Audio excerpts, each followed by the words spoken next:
অথচ তার অধীনস্থ মহিলা, স্ত্রী, কন্যা বেহায়া বেপর্দা চলাফেরা করে, আল্লাহর কসম নবীজি ওই পুরুষকে বলছে দাইয়ুস, ওই পুরুষের জন্য জান্নাত হারাম।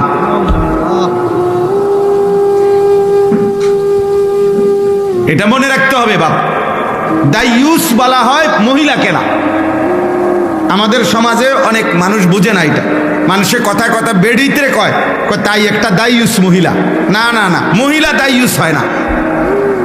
দাইয়ুস পুরুষকে বলে, পুরুষ যেই পুরুষের অধীনস্থ নারী বেপর্দা, যেই পুরুষের অধীনস্থ নারী বেহায়া, যেই পুরুষের অধীনস্থ নারী বেপর্দা চলাফেরা করে, ওই পুরুষকে বলে দাইয়ুস।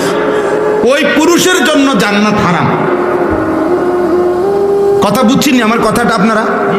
ওই পুরুষের জন্য কি হারাম? স্বামী বাইচা আছে, স্ত্রী বেপর্দা, বাবা বাইচা আছে, মেয়ে বেপর্দা, এই যার অধীনে নারী বেপর্দা, ওই ব্যক্তিটা, ওই পুরুষটা হইল দাইয়ুস,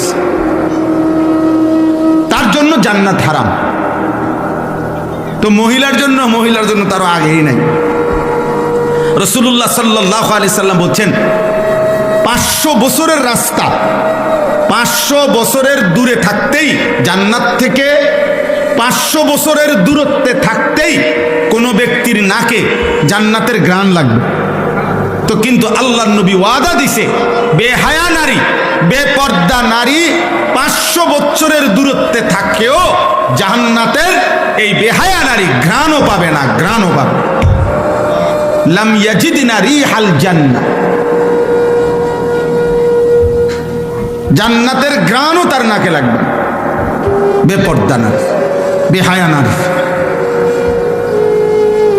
এই জন্য কার শাড়ি কে দেখে?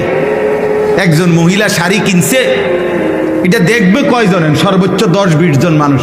পুরা ইউনিয়নের মানুষ কি আর রং চাইতে হয় বলি আমনের বেডির কাপড়? এক জোড়া জুতা কে দেখে? আর কার জুতা কে দেখে? কার ঠেঙ্গে জুতা নাই? জুতা তো প্রত্যেকের পরনেই আছে। তাহলে বুঝি পুরা গ্রাম চুক্তি মানুষ আইব আমনের জুতা এক জোড়া চাইতে। এটা নইলে 10-20 জন মানুষ দেখবে।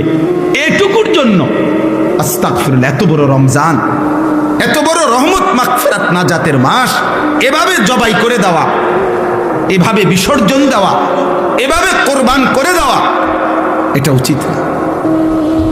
এটা উচিত না, কোনোভাবেই উচিত না, কোনোভাবে উচিত। এজন্য স্ত্রীকে ফিরান, হাতে ধরে ফিরান, জোর করে ফিরান।